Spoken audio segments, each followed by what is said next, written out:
What's up, Breakfast Club? Let's dive right in. So everybody knows, most people, political junkies know, the New York Times writes what seems to be just another link on the hysteria chain of the left, where they just throw like paint at the wall on a regular basis with headlines, like real hyperbolic headlines, paragraphs, and like, you know, deep fifth page of the article that says, oh, by the way, nothing we're saying has any substance to it at all. It's just a bunch of hearsay. The random people that they claim say things are never actually named. Can't follow up on anything. Nothing, almost nothing ever comes of any of this stuff. But it just pours out. It just regurgitates and pours out and bounces around in the leftist echo chamber of Trump delusion and Trump hysteria and Trump derangement syndrome. All that to say, the New York Times put this baby out. But in my opinion, this one was a strategic error, because essentially, if you read between the tea leaves of this thing, what essentially it admits to is something that has been alluded to and brought up in the past, and then the media, like in uniform fashion, like would squelch this accusation. But the FBI essentially weaponized against Trump during his campaign, even before that, for reasons that amount to basically disagreeing with him. And this has been normalized. And the FBI now, and for all I'm concerned, the deep state in general, which has been completely bastardized and completely corrupted by Democratic policy. By the way, the opposite of the Midas touch with the Democrats. Everything they touch, from art to any spoke of the wheel of society, corrupted, corroded, like acid. But now the FBI, their reputation, their dependability, the pillar that was in society, if you can say that, corrupted. Because what essentially there were radicals, a group of radicals, Comey, and this gaggle, and you've seen these names, Page and all these people, this gaggle of deep state agents that just were so radicalized and determined to derail what they deemed to be a political threat of asteroid-like proportions. And you know this now because a lot of this stuff has been revealed. A lot of their exchanges, their private emails, the way that they were speaking about this. They just decided they were going to wield their power. They were going to wield their unchecked and unelected power to stop, impede an election. And now what we know is the way they did this, and there's so much irony to this, and we'll get to this later, but the way that they did this is they take a dossier, an opposition research dossier paid for by Hillary Clinton, that we now know, again, because of their correspondence, we now know, even as they're handed this thing, they themselves know it's not true. But it serves a means to an end, so they get some sort of FISA warrant or whatever to conduct this faux kabuki theater investigation, which, by the way, it's my opinion that this is all projection and ground cover for what was actually being done by way of crimes and misdemeanors and collusion and power brokering internationally by the Clinton Foundation and the Clintons, and by proxy the Democrats.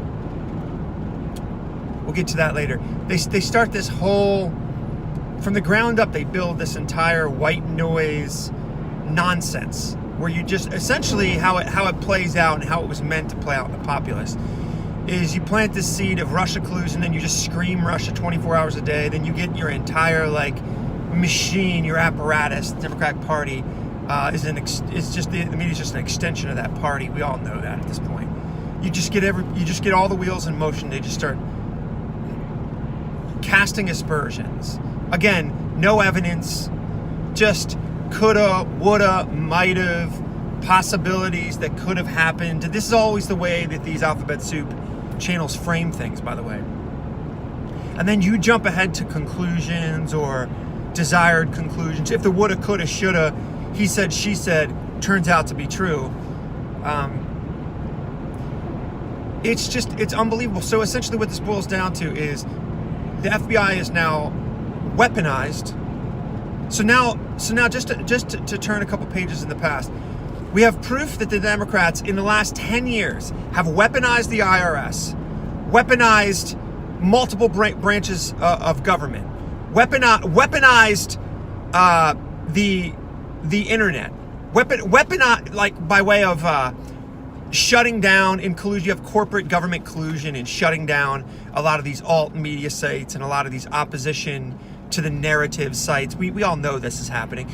Now we have an understanding that the FBI and the deep state has been weaponized. So you can just turn an investigation bureau on your political enemies. Look, if this was not happening in the United States, say if this was happening in the Congo, if this was happening in Guatemala, if this was happening in Peru, this is just called a military coup. That's what it's actually called. In this country, it's called protecting ourselves from the evil of the orange man. But in any other circumstance, when you have, oh, by the way, and Barack Obama's administration has their fingerprints all over this thing, where you just utilize the investigation arm of the federal government to attempt to dig up, and then when can't dig up, just fabricate and then push an investigation based on nothing, based on a dossier that was paid for by Hillary Clinton that we know and did know wasn't even real. It's preposterous. It's ridiculous. And for all of you leftists that just want to see a narrative moved and want to see an outcome and want to see an impeachment, scene in this movie you play out in your head. What if this exact same thing was on the other foot? There's no way you would think it was cool. There's no way you would think it was all right. But the problem we face right now is the leftist derangement and a hatred of a sitting president, a duly elected sitting president, has reached such fever pitch that you've lost all perspective and anything goes. And I don't know why you haven't learned this lesson yet, right? During Obama's administration, ironically enough,